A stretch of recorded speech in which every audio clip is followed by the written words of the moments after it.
Wine. Wine. People have been making wine for over 100 years. There are many ways to describe the glorious beverage that is wine. Mysterious. Fascinating. Made from grapes. Here at Cheap Chianti, Chianti. Here at Cheap Chianti, we'll be discussing all grape varietals like Cabernet Sauvignon, Tempranillos, and Viognier.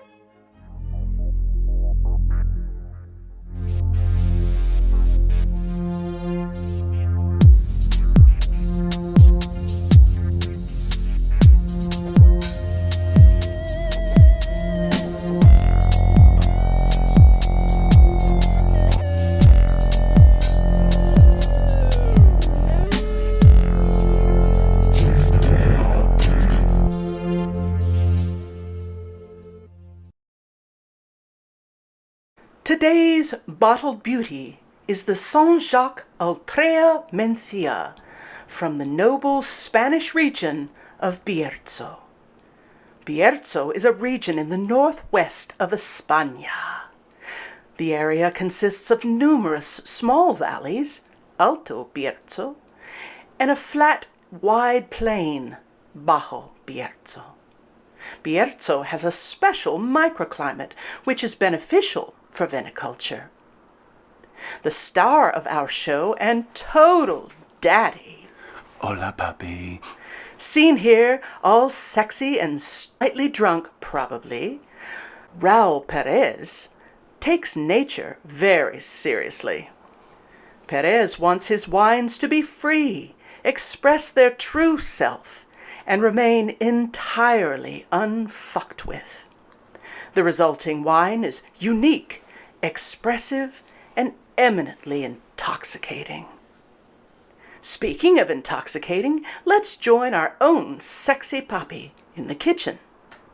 Hi folks, I'm Kevin, and as a busy mom of four, I don't have a lot of time to be cooking complicated, involved meals in between PTA functions, soccer practice, and working on my hog. But today, to pair with our red Mencia wine, I'm going to be making a complicated, involved meal of pancetta mushroom risotto. Let's get cooking. Wink. We're going to go ahead and throw in our pancetta. I already have cubed here. And get that nice and frying. You hear that sizzle of that pork. We're going to let all that fat render out and get nice. Oh no, these foils! This mortal foil, am I right? So we're going with that. We're going to let that render down for just a little bit.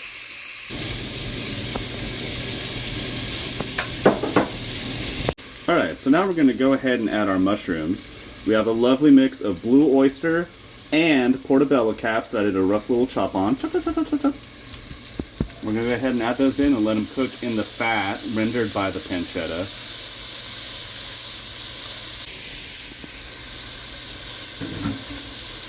Alright, so as you can see, a lot of the liquid in the pan that the mushrooms have secreted is pretty much gone. So, we're gonna... Oh, come back here. Where you going, buddy? Oh, jeez. Oh, I didn't know this was an ice skating ring. We're gonna go ahead and add a lot of our garlic. Yum. Little Jimmy's favorite. We're gonna let that garlic just go a little bit and get fragrant, and then we're gonna pull it out. Alright. So we're going to do a combo of butter and olive oil, just so the butter for the taste and the olive oil for a little bit of a higher smoke point. So as this butter melts, I'm going to add my rice and toast it up. Stir, stir. Stir, stir, stir. Let's stir some more. Stir, stir. There we go. We're stirring. We added a little salt and pepper here, and now we're going to add a cup of chicken broth. Bye. Come on back here, buddy. We're going to add a cup of chicken broth to this guy. Nothing but professionalism here at Cheap Chianti, ladies and gentlemen. Chianti. You're right. We're going to let that slowly absorb into the rice. And this is going to be the process for the rest of the risotto. So, this little pan bag here that we have going, if you would pan up, wonderful cameraman. That was gorgeous. You go to film school, girl? I did not. We have this heating, and we are going to slowly add it to the pan as the chicken broth absorbs. And then we're going to finish it with some cheese, a little bit of butter, throw our mushroom and pancetta mixture back in, and honey, we are set. Wait, honey? We're putting honey in it? No, we're not, sweetheart. Oh, okay. I don't know. I don't cook this shit. Whew, this is causing quite a stir. Oh, Jesus.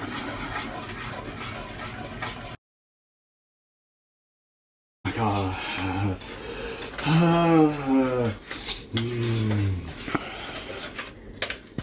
Woof. And we're done. How easy was that?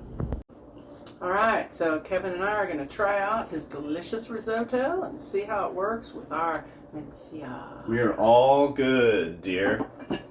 Asher, shoot. Come on. Come on, buddy. Come on, buddy. Fuck off, Asher, say hi to your friends. Oh, bye, baby. I obviously don't know how to hold the cat. That's alright. Okay, we're going to start with taking a look at the wine itself, and we're going to kind of go through and see what we think about the quality of this wine.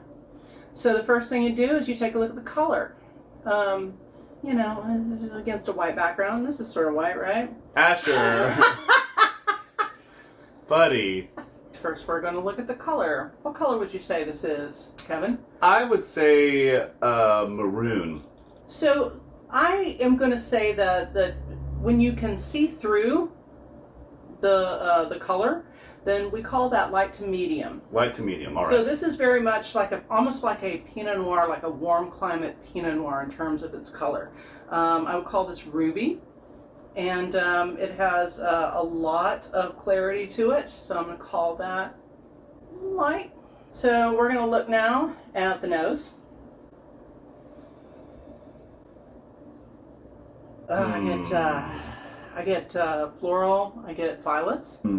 It smells really good. It does. I feel like a spiced plum tart. Yes. Right? Yeah.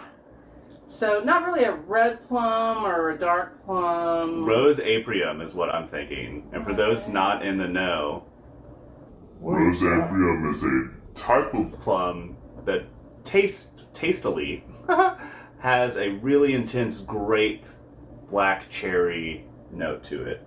So Cool. I'll buy that. yeah. So what else do we get? I get a little bit of earthiness. Barnyard is a weird term because, you know, it's like barnyard is like, what does it smell like elephant shit on straw? I don't know what that even means, but it means actually a bunch of different things. Mm-hmm. For this, it's a clean barnyardy. So it has a little bit of earthy funk to it, but not in a really ripe way. It's almost like a fresh barnyard. Like a poop was just done by a very fresh goat. Yummy. Like that. Yeah, just dry the steam coming up. Yeah, but in a good way. That's lovely. I get grapey, currant, whatever the plum thing. I get some spice. It's delightful nose on this thing. All right, let's give it a go.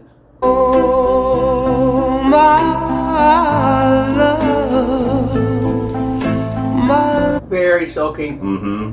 Super light on the tannins. Yeah, the tannins are super supple.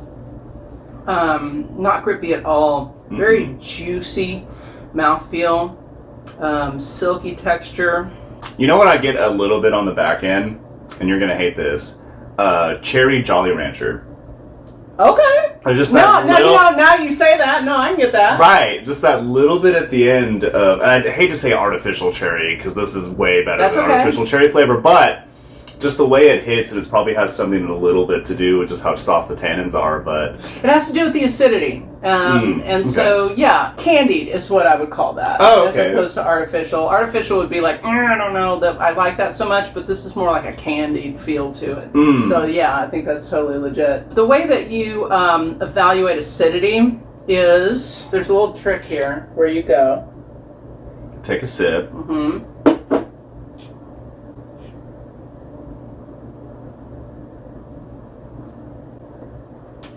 Put your head down and pay attention to how much saliva kind of comes forward down into your jaw. So this has a lot, well, easy, don't hurt yourself. This has a lot of good acidity to it because you can feel your salivary glands working and kind of drawing saliva into the bottom of your mouth. And that's how you know that this is has good acidity. So this I would call medium plus acidity. It has medium plus like flavor intensity, so it's really very balanced. The tannins are very supple, and there's lots of big fruit. You can almost taste the violet. You really can. Yeah. So big, juicy, delightful fruit. This is a lovely wine. I think, not to toot my own horn, but toot toot, I think it's going to go great with this risotto. Yeah, man, let's check it out. And again, when we're eating, we eat and then drink, correct? Yeah. That's the so proper. yeah, so have a bite of your food, enjoy it. You don't have to swish it around your mouth or nothing like that.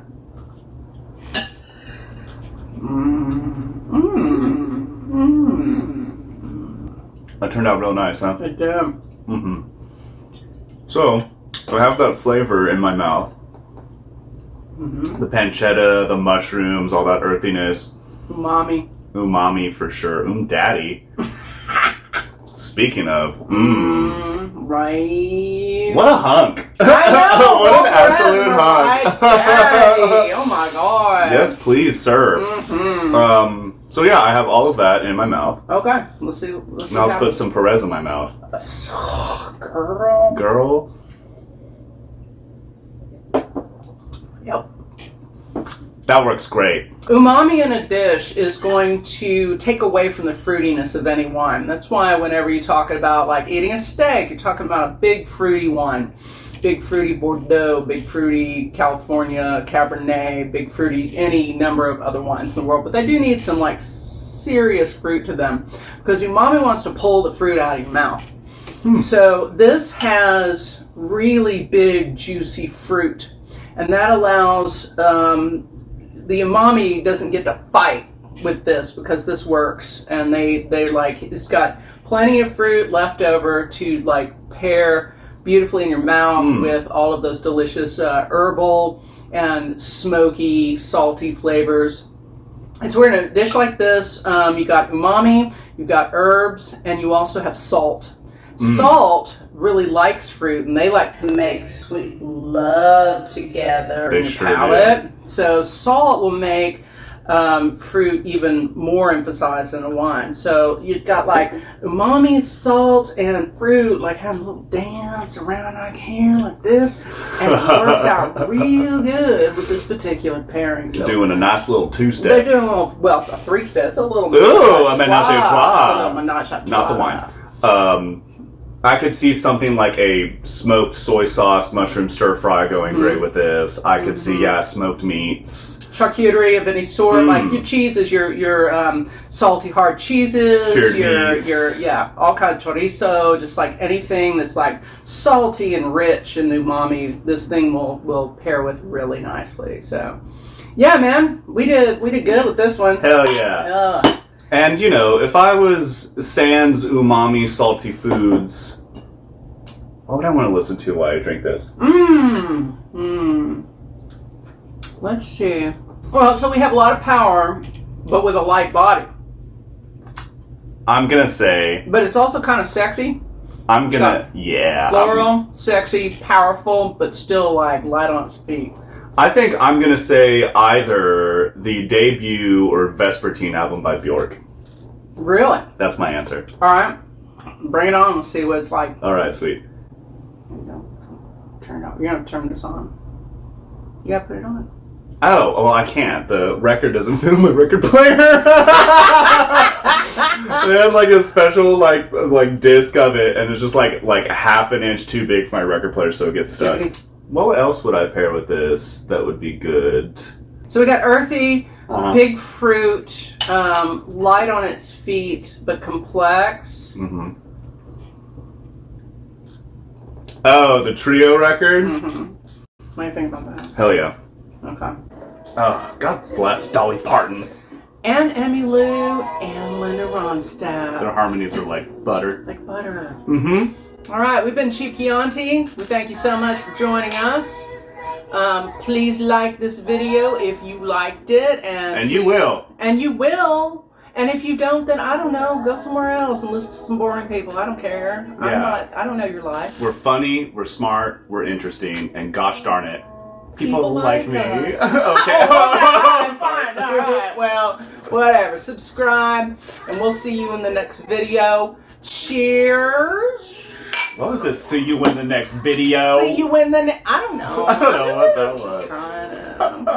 I want to give special shout outs for risotto for being delicious. Thank you. I know it is an Italian dish, but we did have a Spanish wine with it, so that's fine. But when a Spanish daddy makes you wine, Raul Perez, man. Cheers to you, dude. God, can we cut in a picture of him real quick? I guess that's my job. Yeah, and yeah. Kevin, cut in a picture of him. Hottie. What a hottie. Oh, just delicious. For real. Oh, wrap me up in those strong Spanish arms. Those, All right, well, thank you so much, and cheers. we'll see you next time. All right. Whatever.